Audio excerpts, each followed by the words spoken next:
G'day Whovians and welcome back to my channel, and welcome to the return of Who Review. Who Review. Welcome to the return of Who Review. Oh god, I did not miss saying that. Today I'm going to be discussing my thoughts on the first 60th anniversary special, The Star Beast. Before I jump into my review, just a heads up that this video does contain spoilers. Spoilers? So if you haven't seen the episode yet, go and watch it, and then come back and enjoy the review.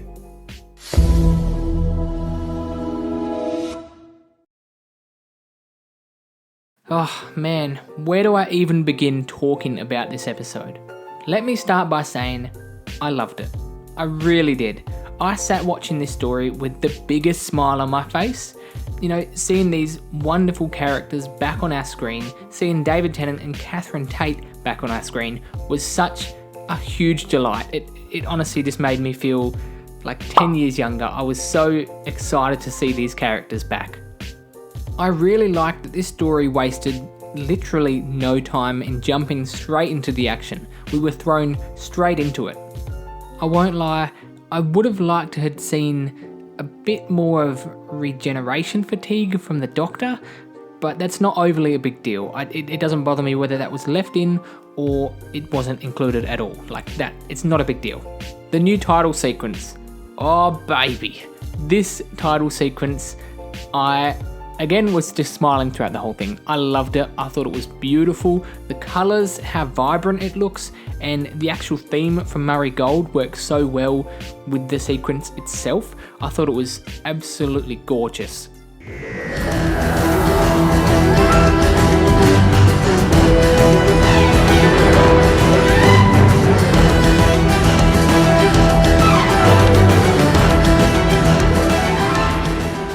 And as you know, this episode saw the return of our beloved Donna Noble. The return of Donna was handled wonderfully. She's definitely the same old Donna Noble, the sassiness, the attitude, the heart, but this time she's a mother. I really liked seeing how different Donna was to her own mother, and the way that she interacted with her daughter was a lot more heartfelt, which I think suited Donna really, really well. And I also think in the way that Donna communicated with her own mother in this story, I think that Sylvia you can see a sort of regret in Sylvia's face on how she kind of dealt with Donna, especially in series 4. So I think that there's a lot to explore with their relationship. I don't think we're going to in the 60th specials, but I think that there's a lot more there. The relationship between Donna and Rose was really gorgeous. I loved every interaction that these two characters had. And of course, Donna, Sean and Rose together was truly lovely. These three worked so well as a trio, and it really did seem believable that they are a family. You know, in the end of time, we didn't really get to meet Sean, we didn't really get to know him as a character, and I feel like in this episode, we did a little bit, and I like him. I think he's such a funny character, he's such a great character, and you can see how much he absolutely loves Donna and Rose, and I think he's such an awesome character. Sylvia Noble, what can I say? I loved the initial reaction to her realising that the Doctor is back. You know, same old Sylvia, and she's still such a great character. Now, I was a little bit disappointed that we didn't see Wilf, as he was seen in filming pictures, but hopefully we do see him pop up in one of the other two specials. I started getting really emotional when they were talking about him in Donna's lounge room, because I also thought that he had passed, and that maybe they'd written him out after Bernard's passing, but thankfully not. I love the little mention that Kate Stewart has taken care of Wilf, and I especially love the fact that it's mentioned regularly throughout the story that he's never really stopped being obsessed with spaceships and aliens, and I think that's awesome, and I really do hope we see him in Special 2 or Special 3. The monsters themselves, the Meep and the Roth Warriors, I'm pretty sure I'm pronouncing that correctly. I thought it was Wrath Warriors, but the way the Meep pronounced it, I think it was Roth Warriors, if I remember correctly. Now, I've never read the Star Beast comic, so I don't really know what I was expecting with either of these aliens. I didn't know what to expect, but I really loved them both. I really didn't expect for the Meep to be the evil mastermind behind it all, but that was a nice little plot twist that I think worked really quite well.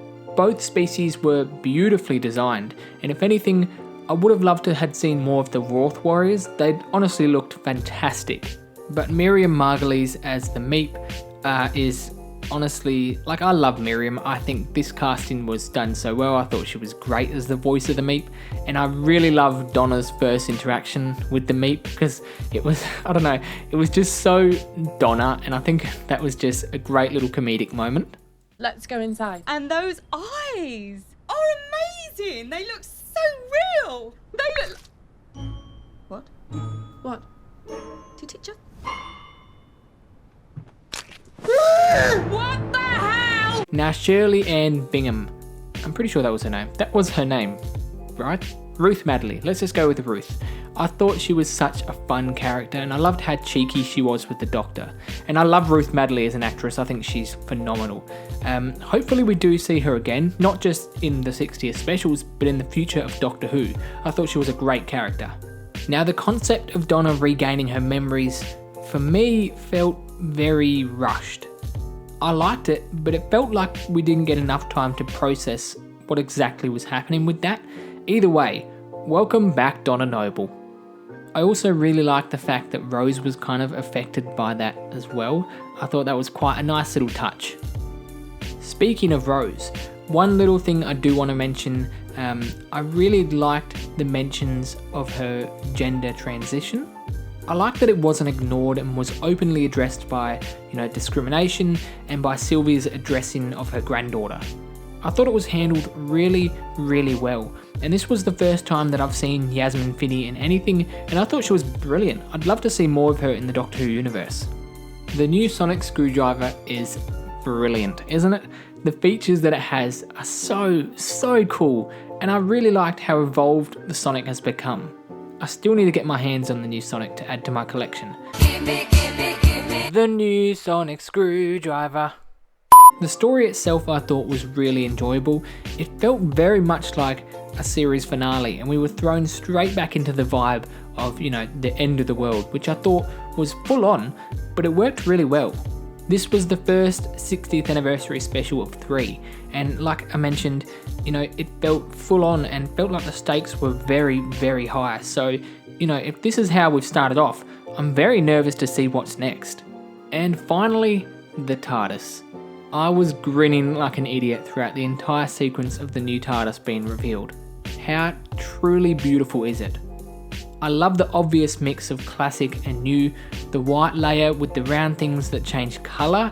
I think it looks absolutely beautiful, and hopefully this TARDIS isn't just for the 60th specials. Hopefully this TARDIS stays for Ncuti's Doctor too. I think it's such a gorgeous concept and so beautifully designed. And we finally got the round things back. What are the round things? No idea. So, the Star Beast. I thought it was a great way to kick off the 60th specials, a great way to throw us back into Russell T Davies' writing style, and a truly great way to reintroduce some truly wonderful characters. 2 specials to go, and I really can't wait to see what's in store for us next in Wild Blue Yonder. The Star Beast. 9 out of 10. But what did you think of the first 60th anniversary special?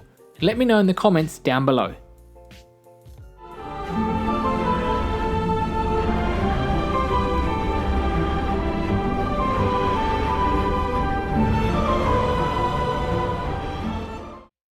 Don't forget to click below to subscribe to the Whovian Commonly YouTube channel.